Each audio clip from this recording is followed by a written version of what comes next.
উনি তিনটা টাস্ক ফোর্সের কথা আমাদেরকে বলি একটা হচ্ছে যে এনপিএল ম্যানেজমেন্ট নিয়ে, একটা হচ্ছে বাংলাদেশ ব্যাংকের স্ট্রেংথেনিং একটা প্রজেক্ট, আর লাস্টটা ছিল লিগ্যাল ফ্রেমওয়ার্কটাকে আরেকটু ইমপ্রুভ করা। এইটা ছিল একটা বড় ইস্যু। আমরা ইন্টারেস্ট রেট নিয়ে অনেকক্ষণ আলাপ করলাম যে ইন্টারেস্ট রেটস কোথায় যাবে, কিভাবে উনি ম্যানেজ করবেন। আমাদের এই গভর্নর মহোদয় liberal economic liberal interest rate regime পছন্দ করে। উনি লিবারেল ইন্টারেস্ট রেট রেজিম বিশ্বাস করেন। উনি সব কিছু ফ্রি করে দিয়েছেন ইন্টারেস্ট রেট, আদার দেন যেগুলো বাংলাদেশ ব্যাংকের রিফাইন্যান্স বা ডিসকাউন্ট উইন্ডোজ। আমাদের যেমন কিছু অলিখিত আপার ক্যাপ ছিল লেন্ডিংয়ে 14%-এর মতো, ওইগুলো উনি তুলে দিয়েছেন। তারপরে উনি রিকোয়েস্ট করেছেন ব্যাংকারদেরকে যে কোনো আনইউজুয়াল বা আনরিজনেবল কোনো ইন্টারেস্ট লেন্ডিং রেটে যেন কেউ না যায়। তো সেটা আমার মনে হয় হবেও না। এক্সচেঞ্জ রেট নিয়ে আপনারা জানেন যে 120 টাকা যেটা আছে এখন কারেন্টলি রাফলি এই রেট চলছে। আমরা সবাই চেষ্টা করব এই রেটের মধ্যে ব্যবসা করতে, তাই হচ্ছে মোটামুটি। আজকে আমি চেক করলাম 120-এর মধ্যেই সব হচ্ছে। কার্ভ মার্কেটও লেটেস্ট আমি যা দেখেছি 121-22-এর মধ্যেই চলছে। সো ওভারঅল অনেক স্টেবিলিটি এসেছে আর ইনফ্লো বাড়ছে, এটা একটা বড় ইমপ্রুভমেন্ট।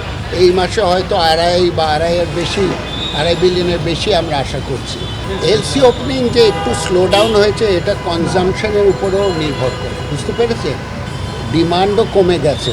আজকে এলসিস আমরা খুলছি, যার যখন দরকার এলসি তারা দিচ্ছে, আমরা খুলছি। ডলারের মার্কেটে কোনো অভাব নেই। আমাদের একটা চ্যালেঞ্জ আছে যে আমাদের সরকারি 4টা ব্যাংকে কিছু বড় অ্যামাউন্ট প্রায় 1.5 থেকে 2 বিলিয়ন ডলার আটকে আছে পুরানো পেমেন্ট। এইটা আগামী আমরা মনে করি 4-5-6 মাসের মধ্যে আস্তে আস্তে করে এই পেমেন্টটা সম্পূর্ণ হয়ে যাবে। তাতে মার্কেটের উপরে যেটুকু চাপ এখন আছে সেটুকু আরও আমরা রিজলভড হয়ে যাবে। ইন্টারেস্ট রেট ওনারা পলিসি রেট বাড়াতে থাকবেন যতক্ষণ না, উনি তো এর আগে এটা বলেছেন, যতক্ষণ না আমাদের ইনফ্লেশনটা কমে। আপনি শুনেছেন এর আগেই বলেছেন উনি যে 10%-এ এটা নিয়ে যাবেন আগামী মাস 2-এর মধ্যে। তো এটা একটা স্ট্যান্ডার্ড প্রসিজার। একটা ভালো মিটিং হয়েছে। আমি মনে করি যে সামনে বাংলাদেশ ব্যাংক এবং যে ব্যাংকিং সেক্টর, আমরা একটু ভিন্নভাবে কাজ করতে পারবো। ওনারা যে ডিসিশন নিতেন অপারেশনাল, এটাও সবসময় স্বচ্ছ ছিল না। এইগুলো আগামীতে থাকবে না, উনি একদম পরিষ্কার বলে দিয়েছেন।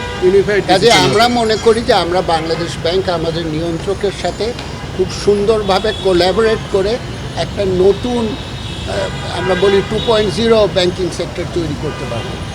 সময় লাগবে ব্যাংকিং সেক্টরকে সম্পূর্ণ স্টেবিলাইজ করা, কিন্তু আমার মনে হয় যে যেভাবে চলছে ডিরেকশনালি উই আর কারেক্ট, এবং এরপরে 3-4 বছরের মধ্যে I think we will see a lot of improvement in the banking sector.